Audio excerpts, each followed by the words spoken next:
లంబోదరాయ నమః. శ్రీ రాధామాధవాయ నమః. శ్రీ రుక్మిణి సత్యభామ సమేత శ్రీకృష్ణ పరమాత్మనే నమః. తారాని ఆధ్యాత్మిక ఛానల్కి మీ అందరికీ స్వాగతం. ఈరోజు మనం శ్రీమద్ భాగవతము ప్రథమ స్కందంలోని భీష్మ నిర్యాణం గురించి తెలుసుకుంటున్నాం. శౌనకాది మహర్షులకు సూత మహర్షి ఇలా చెప్తున్నాడు. శ్రీకృష్ణుడు, నారదుడు, వ్యాసుడు ఎంత సముదాయించినా యుధిష్ఠరుడికి యుద్ధం తరువాత వచ్చిన శోకం మాత్రం అంతం కావటం లేదు. అతన్ని ఆవహించి ఉన్న విరక్తి, వ్యాకులపాటు, విషాద మేఘఛాయలు పాండవ పరివారములను క్రమ్మివేశాయి. అతడు రాజ్యపాలన కూడా సరిగా చేయలేడేమోనని అనిపిస్తుంది. ఒకనాడు అందరి సమక్షంలో శ్రీకృష్ణుడు ధర్మరాజుతో ఇలా అంటున్నాడు. కురుక్షేత్రంలో అంపశయ్య పైన ఉన్న భీష్ముడు నన్ను స్మరిస్తున్నాడు. అతి త్వరలోనే అతడు దేహత్యాగం చేయబోతున్నాడు. అతనితో పాటే ఇన్ని సంవత్సరాలుగా అతడు సంపాదించుకొని ఉన్న శాస్త్ర జ్ఞానము, అనుభవ జ్ఞానము అంతరించిపోతుంది. నీవు పోయి అన్ని విషయాలపైన అతని నుండి కొంతైనా జ్ఞానము పొందుము అని చెప్పగా అందరూ కురుక్షేత్రానికి ప్రయాణమై వెళ్లారు.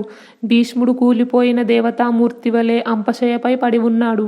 ధర్మరాజుతో కలిసి మిగిలిన వాళ్ళంతా ఆయన చుట్టూ నిల్చొని ఉన్నారు. యుధిష్ఠరుడు కన్నీరు మున్నీరుగా ఏడుస్తూ ఇలాగ అన్నాడు.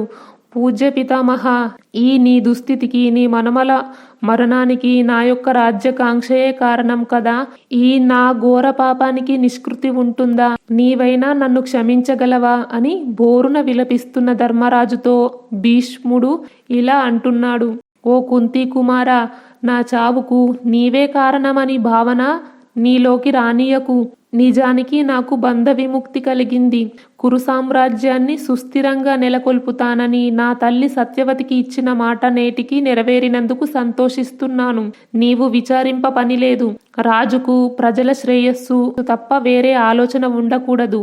ఓ పాండుకుమారులారా, మీ యొక్క విషాదగాథ నాకు విచారం కలిగిస్తుంది. మీ తండ్రి మరణం తర్వాత తల్లి అయిన కుంతి ఎన్నో బాధలు ఎదుర్కొని మిమ్మల్ని పెంచుకుంటూ వచ్చింది.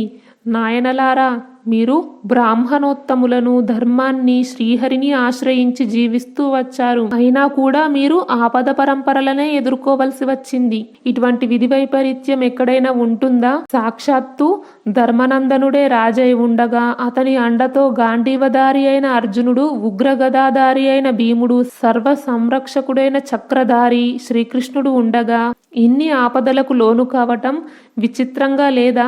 సర్వేశ్వరుడైన విష్ణువు ఎవ్వరికెప్పుడు ఏమిస్తాడో మానవునికి ఎలా తెలుస్తుంది? ఆయన యొక్క మాయకు మహాత్ములు, పండితులు కూడా మోహితులవుతారు కదా.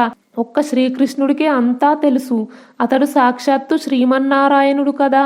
నారదుడు, కపిలుడు వంటి బహుకొద్ది మందికే ఈ సత్యం తెలుసు. ఇతడు నీకు మిత్రునిగా, మేనమామ కొడుకుగానే తెలుసు. ఇతన్ని నీవు సలహాదారుగా, దూతగా, సారథిగా ఉపయోగించుకున్నావు. కానీ ఇతడు సర్వంతర్యామి, సమదర్శి, భక్తవత్సలుడు. నేను స్మరించినంతనే నాకు అంత్యదర్శనమివ్వడానికి వచ్చిన దేవుడు అని చెబుతున్న పితామహునితో శ్రీకృష్ణుడు ఇలా అన్నాడు. ఓ గంగాపుత్రుడా, బృహస్పతి నుండి, శుక్రాచార్యుని నుండి నీవు అనేక శాస్త్రాలను, ధర్మాలను, నీతులను నేర్చుకొని ఉన్నావు. అవి నీతోనే అంతరించిపోకుండా వాటిని నీ మనుమడైన ధర్మరాజుకి అనుగ్రహించు. ఆ జ్ఞానాన్ని పొందడానికి అతనికొక్కడికే ఈ అర్హత ఉంది అని చెప్పినంతనే భీష్ముడు 54 రోజులలో ధర్మరాజుకు జ్ఞానబోధ చేశాడు. ఋషులందరి సమక్షంలో ఈ జ్ఞానబోధ జరిగింది.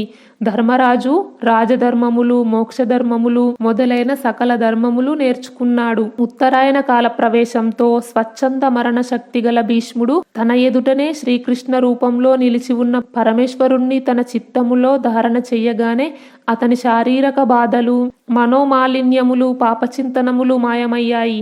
అతడు శ్రీకృష్ణుణ్ణి ఇలా స్తుతించాడు. మదిలో ఏ విధమైన విషయవాంఛ సంకల్పాలు లేక అనన్య చిత్తముతో లీలా మానుష రూపధారి అయిన ఆ పురుషోత్తమునే నేను ధ్యానిస్తున్నాను. నీలమేఘ ఛాయ, సుందర రూపుడు, పీతాంబరధారి అయిన ఆ ఈశ్వరుణ్ణే నేను మదిలో తలుస్తాను. పార్థసారథి అయిన తన చూపులతోనే ప్రతిపక్ష సైనికుల ప్రాణాలను హరించిన స్వామికి నేను నమస్కరిస్తున్నాను. అర్జునుడికి గీతోపదేశము చేసిన జగద్గురువును నేను ఆశ్రయిస్తున్నాను. ఈ అంత్య సమయంలో ఆ ప్రభువును విజయసారథి రూపంలో నేను చూస్తున్నాను. జన్మలేనివాడు, అద్వితీయుడు, అనేక నామరూపాలతో వెలసి జీవరాశుల యొక్క హృదయాంతరములలో నివసిస్తుండే ఆ ఏకైక పరమాత్మనే నేను ధ్యానిస్తున్నాను. ఒకే సూర్యుడు వేర్వేరు జీవులకు వేర్వేరుగా కనిపించినట్టు అందరి హృదయాలలో తానొక్కడే ప్రకాశిస్తున్న వేర్వేరు ఆత్మలున్నట్లు గోచరింపజేసి సర్వాంతర్యామి అయిన ఆ భగవానుణ్ణి నేను ప్రార్థిస్తున్నాను.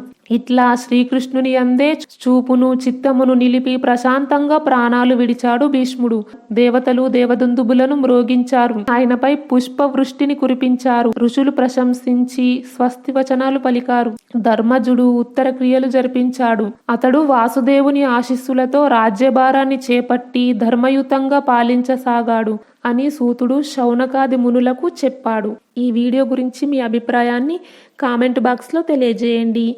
ఈ వీడియో నచ్చితే లైక్ చేయండి, షేర్ చేయండి. తారాని ఆధ్యాత్మిక ఛానల్ని సబ్స్క్రైబ్ చేయండి. బెల్ ఐకాన్ గుర్తుపై క్లిక్ చేయండి. ఇంతవరకు ఈ వీడియో చూసినందుకు మీ అందరికీ ధన్యవాదాలు. లోకా సమస్త సుఖినో భవంతు. కృష్ణార్పణం.